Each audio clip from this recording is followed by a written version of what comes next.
ये जो संस्कृति है और संस्कृति के अपने जो स्ट्रक्चर्स हैं वो स्ट्रक्चर्स पॉलिटिकल होते हैं, वो यूं ही नहीं बनते हैं, वो कोई मासूमाना या इवोल्यूशन से नहीं बनते हैं, वो बनाए जाते हैं। और वो आज हमारे बीच में मुस्लिम समाज के अंदर जितने भी स्ट्रक्चर्स हैं, तंजीमें हैं, आप उनको देखिए, वो कर कौन रहा है और किसके लिए कर रहा है, ये सवाल बहुत ज़रूरी सवाल है। अगर एक बुनियादी सी बात, मैं पुरानी दिल्ली से आती हूँ, पुरानी दिल्ली में जमघट है उर्दू मीडियम स्कूलों का। मिसाल के तौर पे मैं आपको बता रही हूँ, इन उर्दू मीडियम स्कूलों की हालत मदरसों से ज़्यादा ख़राब है, और मदरसे भी उसी स्ट्रक्चर का हिस्सा हैं जो पनपाते हैं फियर ऑफ इंक्लूजन, जिसकी बात अभी मेरे पहले वक्ता साहब ने कही। फियर ऑफ इंक्लूजन कैसे आता है? जब आप कहीं से भी अपने आप को जो शासक वर्ग है उनकी जानकारियों से लैस नहीं पाते, उनके व्यवहार से लैस नहीं पाते, उनके तौर तरीक़ों से, उनकी सोच से लैस नहीं पाते हैं। उर्दू मीडियम स्कूलों के बच्चे, अगर हमने तो तहरीक भी चलाने की कोशिश की एमएलए से मिल करके कि भाई उर्दू मीडियम स्कूलों को ख़त्म करके इनको कन्वर्ट कर दो इंग्लिश मीडियम स्कूलों में, या और कुछ नहीं हो सकता तो कम से कम हिंदी मीडियम स्कूल हो जाए। तो सारे जो अशराफिया मौलाना हैं, जो अशराफिया नेता हैं, उनको सबसे ज़्यादा परेशानी होती है। और फिर होता क्या है कि ये उर्दू मीडियम स्कूल के बच्चे एक एप्लीकेशन लिखने के काबिल भी नहीं होते।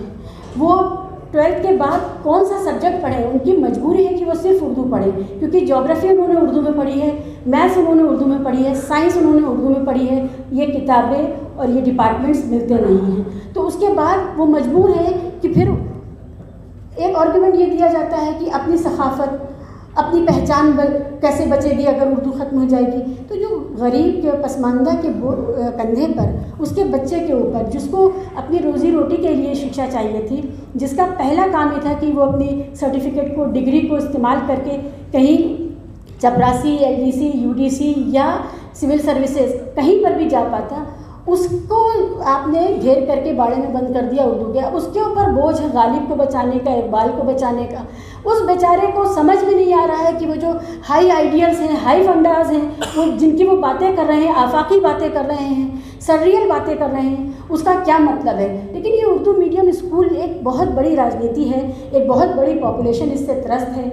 उसी तरह से मदरसों में आप देख लीजिए, सबसे गरीब मजबूर लोगों का बच्चा पसमानदा समाज के जाता है वहाँ पर, और वो वहाँ पर फिर वही दुनिया को छोड़ करके वो इस इंतज़ार में है कि कब उसे जन्नत मिलेगी, दुनिया के लायक नहीं रखा जाता।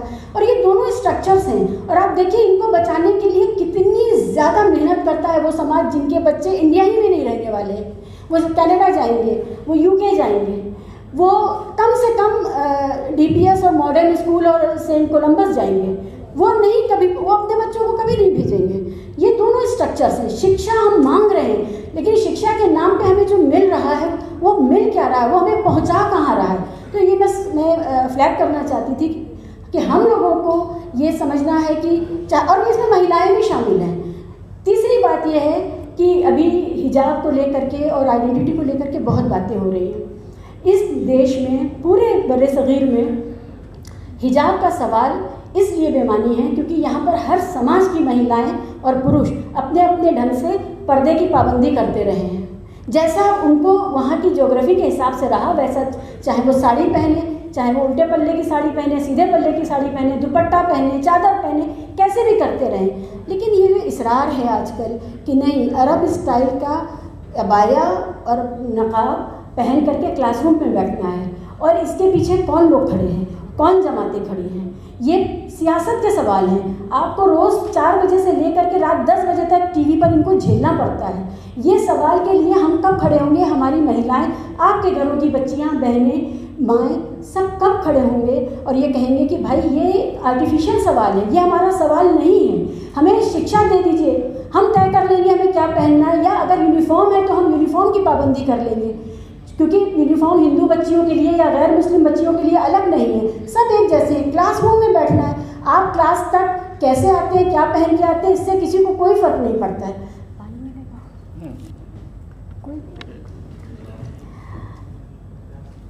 महिलाएं जो हैं वो इस सांस्कृतिक साम्राज्यवाद का सबसे बड़ा औजार हैं। हमारे यहाँ।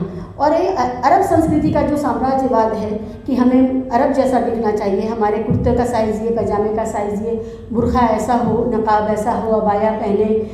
कश्मीर से लेकर के केरल तक कहीं पर भी मुसलमान ख़वातीन बुर्खा हिजाब ये सब नहीं करती थी, लेकिन पर्दा करती थी। वो पर्दा ख़त्म होकर के अरब स्टाइल का आ गया है। कश्मीर चले जाइए या केरल चले जाइए। तो एक तो स्ट्रक्चर्स की जब हम बात करते हैं तो ये बहुत ज़रूरी है,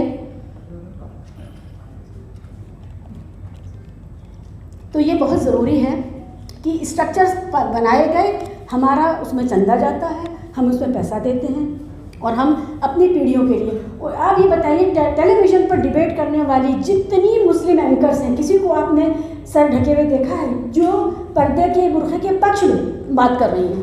वो सवाल नहीं खड़ा कर रही हैं, उनको देखा है आपने?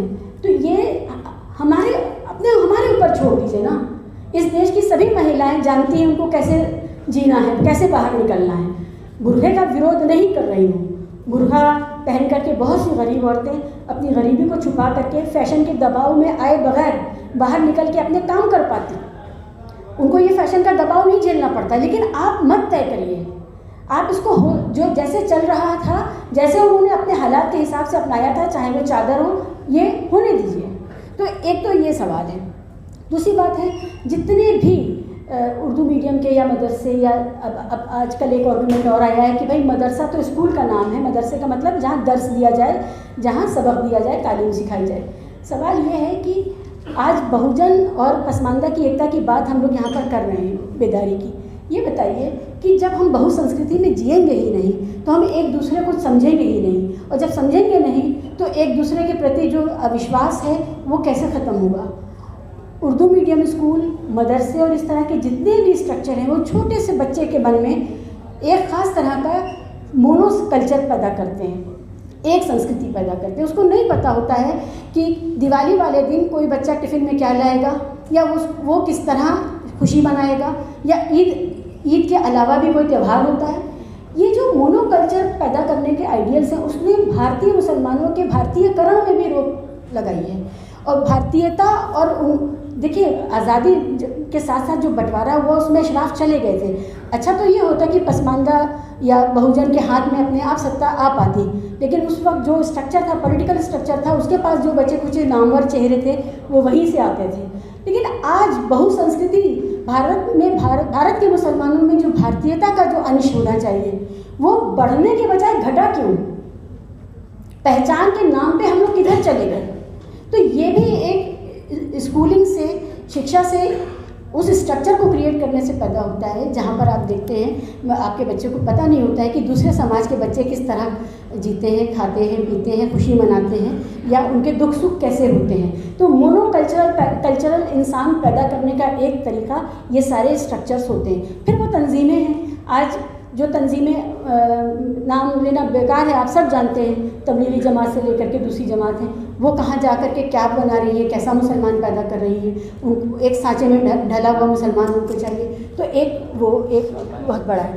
तो चेतना का इसलिए जो चेतना का सवाल है बहुसंस्कृतिवाद का, भारतीय होने का, और फिर जब आप ये सब होंगे तो आप क्लेम करेंगे। जो क्लेम है, क्लेम करने का जो साहस है कि हम भी इसी मिट्टी के का हिस्सा हैं, हम इसी मिट्टी के बच्चे हैं और हमें इसी मिट्टी से जो कुछ मिलेगा और हमें चाहिए, ये जो सवाल है इसका हमारे पास सेल्फ कॉन्फिडेंस तभी आ पाएगा जब हम अपने आप को इस मिट्टी से बहुत ज़्यादा जोड़ेंगे। कारोबारी लिहाज से, कामकाज से, हम हर तरह से इस मिट्टी से जुड़े हुए हैं, चाहे कोई किसी भी तरह की पेशेवराना बातें हों, कामकाज हो, हम उससे जुड़े हुए हैं। लेकिन जैसे ही थोड़ा बहुत भी पढ़ाई लिखाई की तरफ जाते हैं, हमें एक संस्कृति की तरफ ढकेला जा रहा है, उस पर सवाल उठाइए। तीसरी एक चलते चलते एक बात ये है कि पसमानदा जो है वो बहुत बड़ा अम्ब्रेला टर्म हो गया है। उसके अंदर के जो फिशर्स हैं, जो दरारें हैं, थोड़ा सा उसको भी देख लें। हम लोगों को,